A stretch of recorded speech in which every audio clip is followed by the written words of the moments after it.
So, Bismillahirrahmanirrahim, dear participants of this exclusive session, आप लोगों से मैं ना इस सेशन को स्टार्ट करने से पहले ना एक बात करूंगा। वो बात ये है कि जिस बंदे ने आज का सेशन गौर से सुन लिया, उसको जिंदगी में कभी यूज ऑफ वर्ब के ऊपर क्वेश्चन आ जाए, एनटीएस में आ जाए, पीपीएससी में आ जाए, उसके किसी और एग्जामिनेशन में आ जाए, वो गलत नहीं होगा। ये मेरा एक दावा है। इस सेशन के बाद आप बताइएगा कि सर आपने जो शुरू शुरू में दावा किया था उसमें हकीकत थी या नहीं थी। चलें स्टार्ट करते हैं। बिस्मिल्लाहिर्रहमानिर्रहीम। तो जी हम करते हैं स्टार्ट।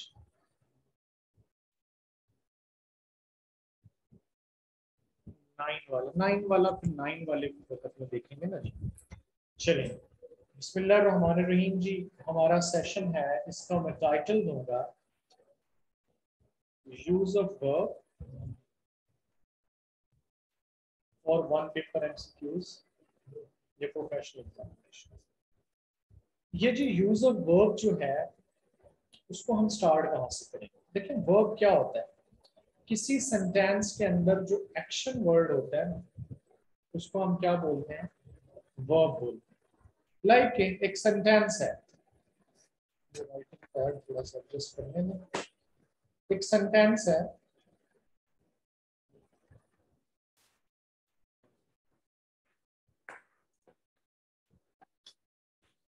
एक सेंटेंस है he laughed। इसमें ये जो एक्शन है इट इज लाफ्ड, तो ये जो है it is verb. For example they called me, ये जो वर्ड है it is verb, it is an action word. इसको मोर टेक्निकली आप कह सकते हैं कि ऐसा जो ग्रामेटिकल यूनिट जो किसी नाउन की स्टेट या उसके एक्शन के बारे में बताए, दैट इज कॉल्ड वर्ब। अब इसमें मैं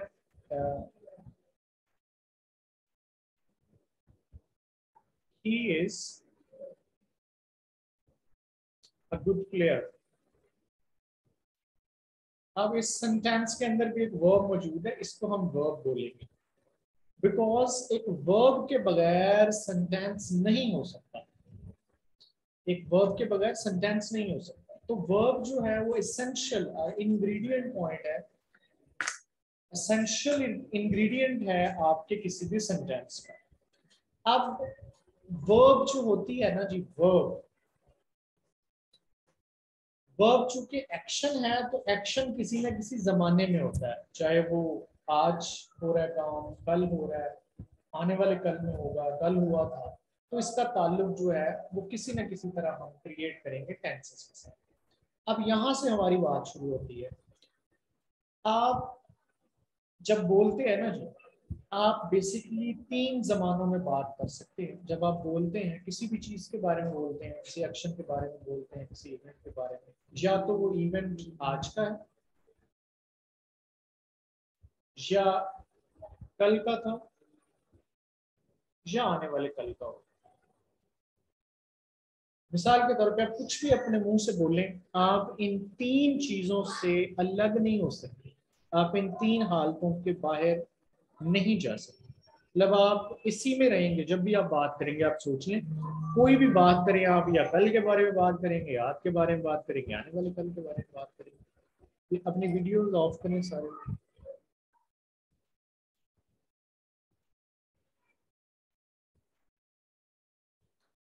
अच्छा, अब ठीक है जी।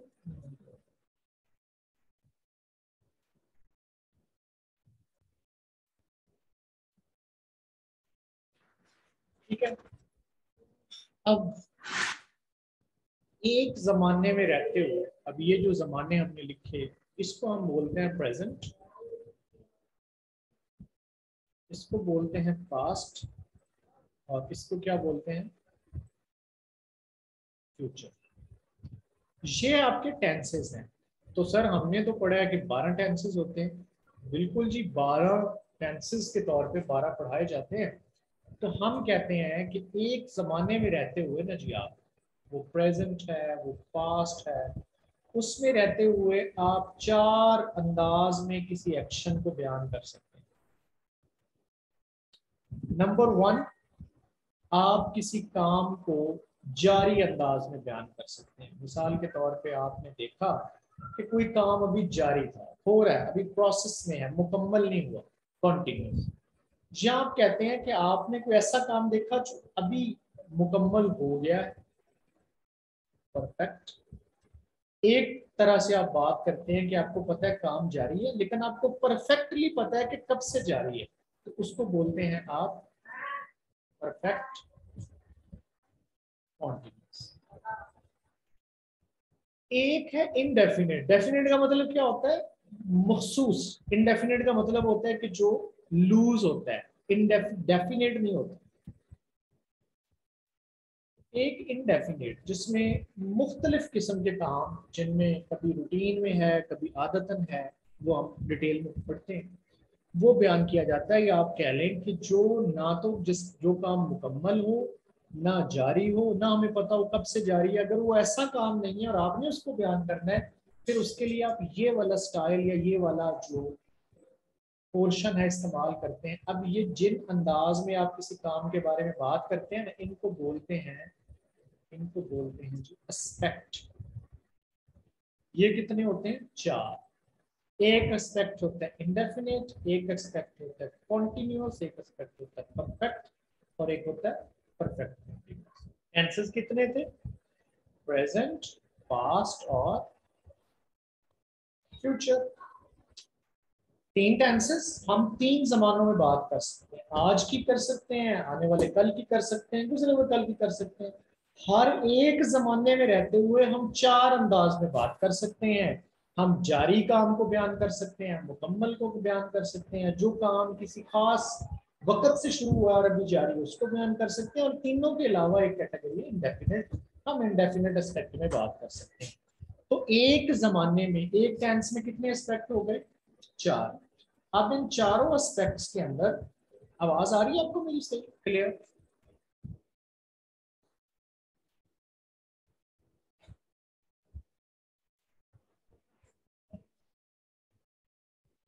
ठीक है। तो जी हर जमाने में हो गए 4 एस्पेक्ट। तो कुल हमारे पास एस्पेक्ट 4 है, जमाने 3। सबको मिलाएं तो कितने बन गए जी? 12। अब मिलाते जाएं। Present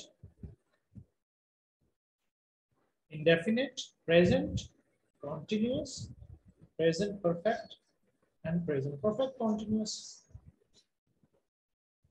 past indefinite, past continuous, past perfect and past perfect continuous. Future indefinite, future continuous, future perfect and future perfect continuous. कितने हो गए? 4। 12 हो गए। अब आ जाओ जी। अब आपको जो साइंस वाले हैं ना, उनको नहीं टेंसेस आते हुए। अब जो बंदा ये लेक्चर सुन के जाएगा ना, वो जाके कल जाके बच्चों को चाहे टेंसेस पढ़ा दे, उन बच्चों को भी पढ़ा सकेगा। सुने आगे, सुने, मजे की बात आने वाली है। मजे की बात ये है, एक सेंटेंस है मिसाल के तौर,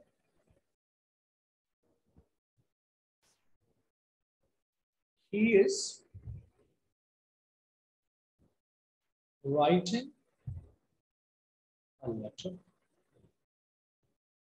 he was writing a, इसमें फर्क कहाँ है? यहां, यहां। अब अगली बात सुनो। Present continuous, past continuous.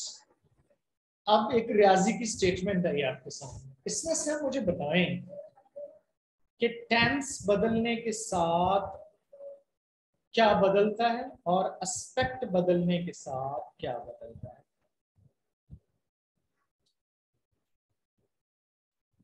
ये टेंस बदला, टेंस बदला ना, प्रेजेंट से पास्ट में आए तो हेल्पिंग वर्ब चेंज हो गया। तो टेंस किसको चेंज करता है? Helping verb. टेंस का ताल्लुक होता है हेल्पिंग वर्ब से। और जो मेन वर्ब है राइटिंग, तो इधर इधर भी वही है, इधर भी वही है, लेकिन मतलब है वो खत लिख रहा है, वो खत लिख रहा था, दोनों में फर्क आ गया। इसका मतलब है आप एक एस्पेक्ट में जब रहेंगे तो आपकी जो हेल्पिंग वर्ब, आपकी जो मेन वर्ब है वो सेम रहेगी। एक एस्पेक्ट की जो हेल्पिंग वर्ब है वो सारे चार तीनों जमानों में वही रहती है, चाहे फ्यूचर हो, चाहे कॉन्टिन्यूस हो, चाहे इंडेफिनिट हो, चाहे पास्ट हो, उसमें वो एक ही रहती है। तो हम इससे अज्यूम क्या करेंगे कि आपके एस्पेक्ट का ताल्लुक होता है, एस्पेक्ट आप कौन कौन से हैं, कॉन्टिन्यूस, परफेक्ट कॉन्टिन्यूस, इंडेफिनिट और परफेक्ट। इसका ताल्लुक किसके साथ है, मेन वर्ब के साथ, मेन वर्ब के साथ। और आपके टेंस का ताल्लुक किसके साथ है, आपकी हेल्पिंग वर्ब्स के साथ। तो अगर हमें एक एस्पेक्ट की हेल्पिंग वर्ब, मेन वर्ब का पता लग जाए तो हम चारों, उसकी जो चारों कैटेगरीज हमने वो अप्लाई कर सकते हैं। अब ये बात आपको आगे जाके समझ आएगी, आ जाएगी। एक ड्रॉ कर लें अपने अपने कागज कागज पर एक एक स्केच ड्रॉ कर लें, स्केच ड्रॉ कर लें अपने कागज के ऊपर इस तरह से।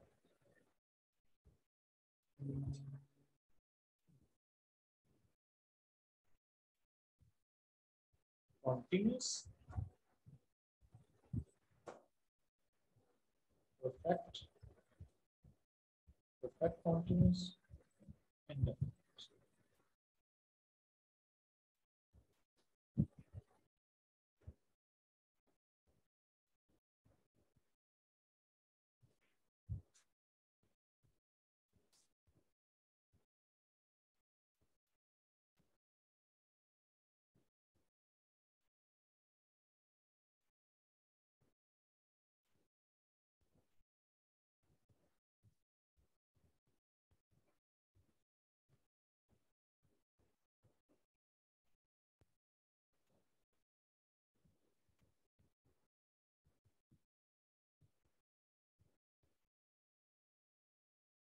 लिखते जाइए। He was writing a letter, will be writing a letter. He has written a letter. He had written a letter. He will have written a letter. He has been writing a letter since Monday. Had been, बाकी वही पूरी line, और will have been बाकी पूरी line. लिखे हैं ये चारों, ये चारों के अंदर ये जो चीज है, मैंने 9 टेंस जो ये लिखे हैं,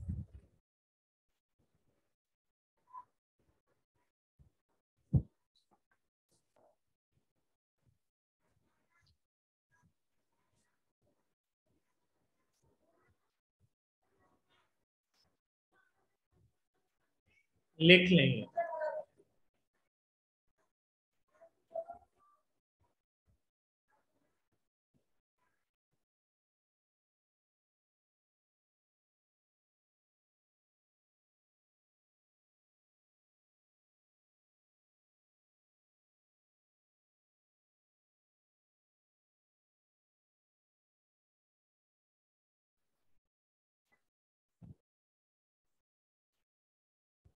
हाँ, इंडेफिनिट का मैं बाद में लिखाता हूँ। 9 हो गए जी ये। देखें,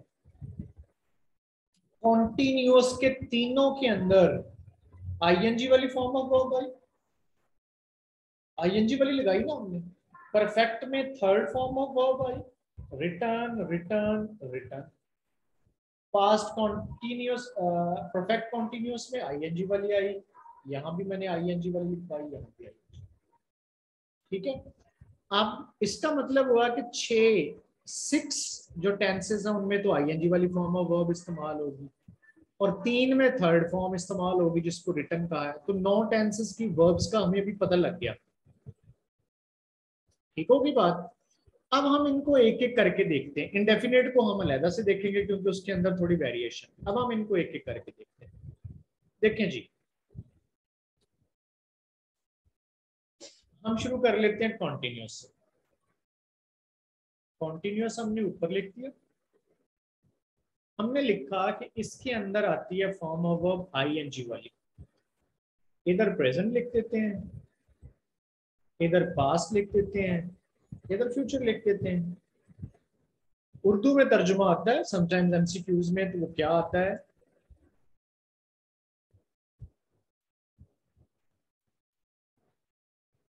यार अपनी अपनी वीडियोस ऑफ रखें सारे लोग, वीडियो ना कोई ऑन करे। अच्छा, अब यहां पर हमारे पास तर्जुमा आता है रहा है, रहा था, रहा होगा। हर जो इंग्लिश का सेंटेंस होता है उसका स्ट्रक्चर क्या होता है, subject, verb and object. Verb के आगे दो हिस्से होते हैं, एक होता है हेल्पिंग वर्ब और एक होता है मेन वर्ब। अब मेन वर्ब इसकी कौन सी है, आईएनजी वाली। तीनों के अंदर चाहे वो प्रेजेंट है, चाहे वो पास्ट है, चाहे फ्यूचर है, उसमें रहेगी।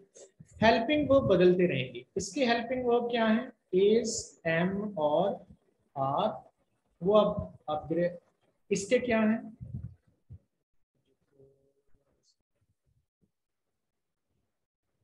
इसके क्या है, वॉज वर्ब, और इसके हैं विल बी शैल।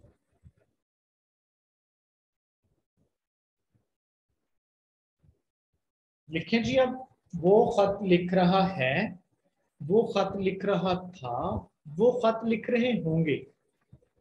चारों को आप इन हेल्पिंग वर्ब की मदद से सेंटेंसेस में बनाएं। आपको ये तीन सेंटेंसेस, तीन टेंसेस समझ आ गए। अब एक आपके पास एमसीक्यू आ जाता है जी, वो खत लिख रहा था, ये किस टेंस का है। अब आपको फौरन आइडिया हो जाना चाहिए कि इसकी हेल्पिंग रहा है आ गया है, तो ये कॉन्टिन्यूअस है, कॉन्टिन्यूअस में आईएनजी तो लगती है। था का जिक्र आ रहा है तो ये वाजबर आएगा इसके अंदर। होगा का जिक्र आ रहा है तो उसमें विल बी शैल भी आएगा। रहा है का जिक्र आ रहा है तो इसमें क्या आएगा, आईएसएमआर आएगा। ये अब स्ट्रक्चर अपने पास लिख लें एक पेज पे। प्रेजेंट अब कॉन्टिन्यूअस एस्पेक्ट के तीनों का स्ट्रक्चर लिख लें, या जैसे हमने चार्ट बनाया था उसमें लिख लें। अब हम अगले पे चलते हैं। मैं आपको फिर बताता हूँ इनके एक एक जो कि कौन कौन से निशानियां होती हैं जब आप यूज ऑफ वर्ब करते हैं। अब यहाँ पे आप परफेक्ट लिख लो।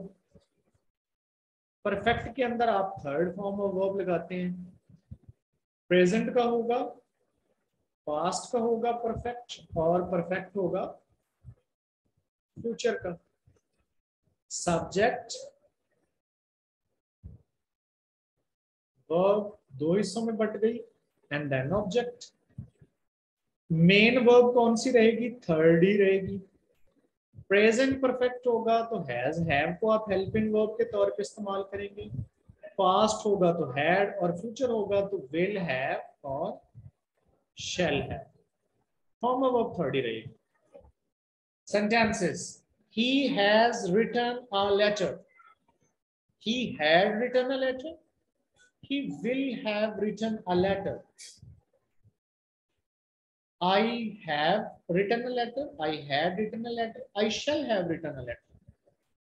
क्लियर, समझ आ रही है क्या, मैं इसको थोड़ा और एक्सप्लेन करूं, बताएं मुझे चैट बॉक्स में।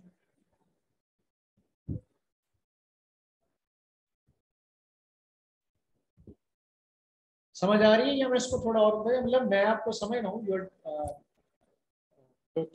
आप लोग मतलब मास्टर्स हैं, इतना आपको आइडिया होता है कि हैज के साथ हैव क्या लगता है, हैव के साथ क्या लगता है। गुड, ठीक है जी। ओके, अब आगे चलते हैं जी। उसके बाद आ गया जी आपके पास परफेक्ट कॉन्टिन्यूअस। परफेक्ट कॉन्टिन्यूअस में क्या है, हेल्प मेन वर्ब कौन सी होगी भला, मैंने क्या बताई थी, आईएनजी वाली। Present, past and future. Present subject has been या हैव बीन, प्लस वर्ब की आईएनजी वाली form. Subject had been plus verb की आईएनजी वाली form. Subject plus will have been या shall have been plus verb की ing वाली form. It has been raining since morning. It had been raining since morning. It will have been raining since morning. अब तीनों का तर्जुमा अलग-अलग करके आप चैट बॉक्स में लिखें. जो मैंने तीनों सेंटेंसेस बोले आपके सामने ये स्ट्रक्चर मौजूद भी है. इनका तर्जुमा लिख के चैट बॉक्स में लिखें.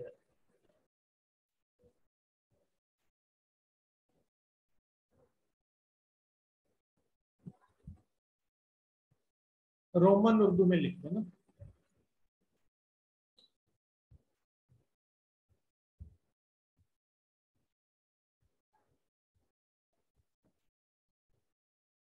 हो रही है पहली, ठीक है. दूसरी, second, it had been raining since morning.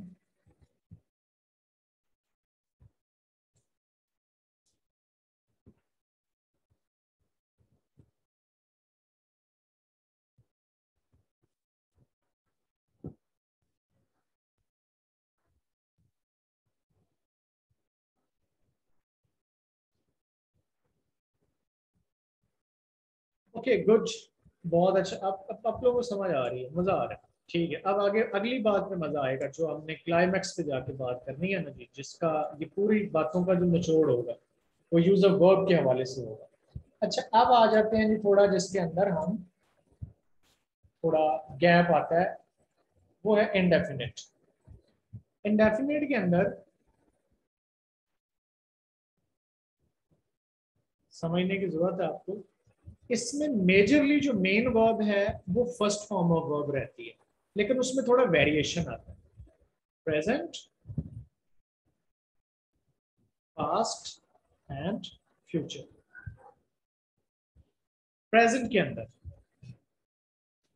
के अंदर आपका जो सब्जेक्ट है, अगर वो ही, शी, इट या सिंगुलर नेम है एज अ सब्जेक्ट, तो आपकी जो फर्स्ट फॉर्म ऑफ वर्ब है उसके साथ कोई हेल्पिंग वर्ब नहीं लगेगा, बल्कि क्या होगा, आप एस या ई एस का इजाफा करेंगे इस वर्ब के साथ.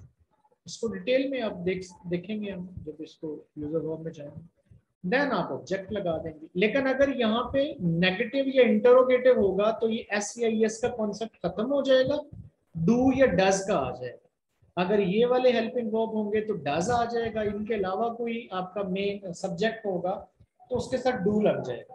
ठीक है, यानी कि जहाँ पे एस या एस का इजाफा होता है वहां पे डज लग जाएगा, और बाकी जगहों पे सिर्फ दे के साथ, यू के साथ, वी के साथ, आई के साथ सिर्फ डू लग जाएगा अगर नेगेटिव और इंट्रोगेटिव सेंटेंसेस होंगे. सिंपल में आप समटाइम्स एस या एस का इजाफा करते हैं डिपेंडिंग अपॉन कि ही, शी, इट या वाहिद नाम सब्जेक्ट के तौर पे है. और अगर ये पहली कंडीशन पूरी होती है, सब्जेक्ट आपका ही, शी, इट या कोई सिंगुलर नाउन होता है, और दूसरी कंडीशन के आपकी जो फर्स्ट फॉर्म ऑफ वर्ब है वो ओ, एस, जी, एक्स, सी एच या एस एच पे खत्म हो रही है, तो आप वहां पे ई एस लगाते हैं, अदरवाइज सिर्फ एस लगाते हैं. लेकिन ये शर्त अगर पहले पूरी होती है, अगर यहाँ पर कोई हेल्पिंग वर्ब आपका सब्जेक्ट ही कोई और है तो आप क्या लगाते हैं, फिर आप कोई किसी किस्म का कोई इजाफा नहीं करते. जी फिर आप पूछें, क्या क्वेश्चन है आपका.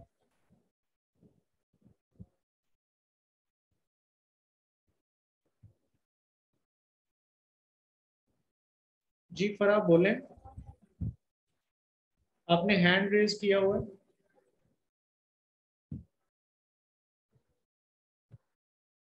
उनसे गलती से हो गया.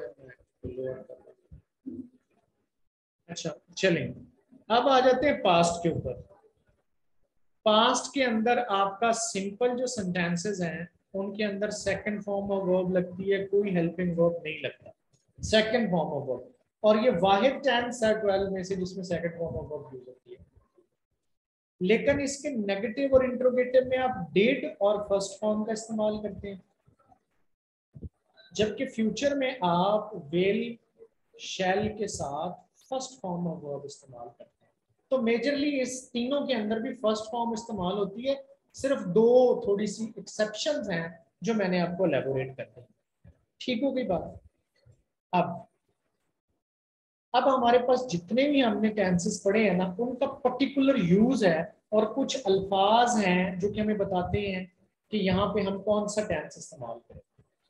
अब आपने सबसे पहले आपने जो आपके 12 हमने टेंसेस पढ़े या हमने एस्पेक्ट पढ़े, तीन टेंसेस के 12 एस्पेक्ट पढ़े, उसका आपको स्ट्रक्चर जो है वो हिफज होना चाहिए अगर आप इन तीन क्वेश्चंस का सही तरह से अटेम्प्ट करना चाहते हैं। Number 1 use of verb, number 2 active voice passive wise, number 3 narrations,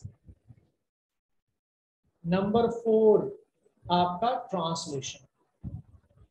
अगर आप इन क्वेश्चंस को चाहे ये सब्जेक्टिव में आ जाए चाहे ऑब्जेक्टिव में आ जाए, अगर आप सही अटेम्प्ट करना चाहते हैं तो you need to cram these 12 structures, जिनको क्रैम करना बहुत आसान है। एक एस्पेक्ट को पकड़े, उसको तीनों टेंसेस में पढ़े, उसको कंपेयर करें तीनों टेंसेस के अंदर कि कहां पर क्या है, तो आपके सामने क्या हो जाएगा, आपको वो याद हो जाएगा यार। ये बात अब थोड़ा इजी लगा। जब अब कहते हैं 12 टेंसेस पढ़ने हैं तो 12 महीने लगेंगे जी, 12 हफ्ते लगेंगे। अब कितना हमने 12 मिनट में ये सारा किया।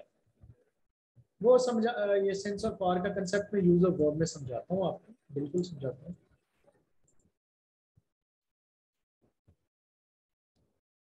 नरेशंस, नरेशंस कहते हैं डायरेक्ट इनडायरेक्ट को, ठीक है। उसके बाद है ट्रांसलेशन। ट्रांसलेशन भी जब उर्दू के अंदर आ जाता है समटाइम्स कि ये जी तर्जुमा लिखा हुआ है, इसका एग्जैक्ट इंग्लिश में तर्जुमा नीचे वाले दिए गए सेंटेंसेस में से कौन सा है, या ऊपर एक सेंटेंस लिखा है और नीचे लिखा है कि जी इसमें से कौन सा जो टेंस है जो इस सेंटेंस को रिप्रेजेंट करता है।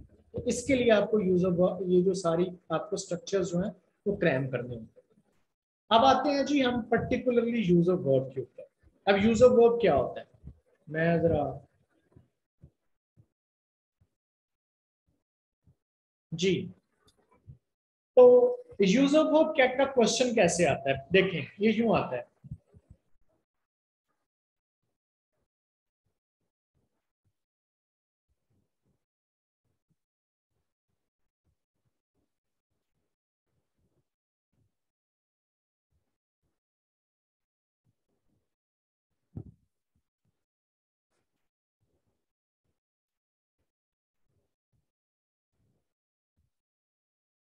देखिए कभी किसी इम्तिहान में ऐसा क्वेश्चन आया हुआ,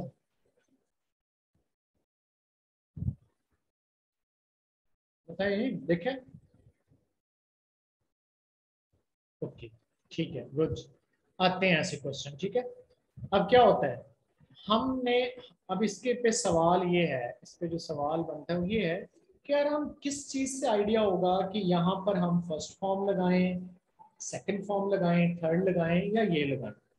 तो उसके लिए कुछ वर्ड्स होते हैं, जैसे कि इसके अंदर ये जो वर्ड है ना लास्ट, ये बताता है कि ये किस टेंस का, इनको कहते हैं एडवर्ब्स, ऐसे वर्ड्स को, ठीक है। ये इशारा करते हैं कि ये किस टेंस का है। वो जो निशानियां है ना, वो हर टेंस की अलग निशानियां, अगर हमें वो निशानियां आ जाए और हमें पता लग जाए कि ये कौन सा टेंस है, जब हमें पता लग जाएगा ना ये कौन सा टेंस है, फिर हम अपना स्ट्रक्चर जो हमने अभी टेंसेस के अंदर जो स्ट्रक्चर्स पढ़े हैं उनको अपने माइंड में रिवाइज करेंगे, अंदर हम वहां पे वो वाली फॉर्म पुट कर देंगे वहां पर।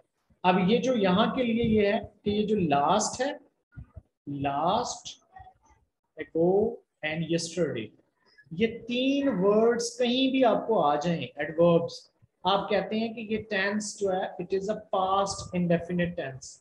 अब पास्ट इंडेफिनिट के अंदर हमें पता है कौन सी फॉर्म ऑफ वर्ब यूज करते हैं, सेकंड करते हैं। तो हम कहेंगे he wrote a letter yesterday और लास्ट, ठीक है। अब इस सेशन, दूसरा सेशन हम दोबारा शुरू करते हैं, मैं दोबारा आपको लिंक भेजता हूँ। इस सेशन के अंदर आपको कहीं से भी कोई बात समझ नहीं आई, मुझसे पूछें।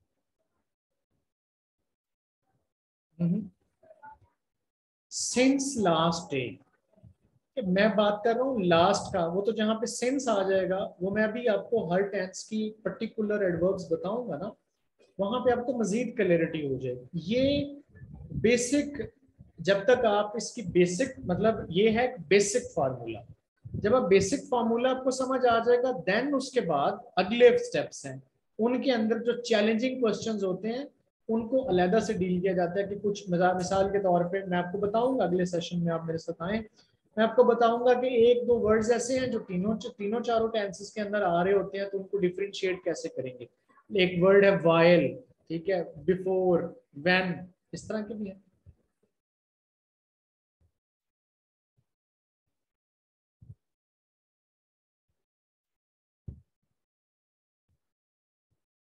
चलिए अब आ जाए, मैं दोबारा इसी लिंक से आप लोग दोबारा ज्वाइन करें, मैं इस मीटिंग को एंड कर रहा हूँ।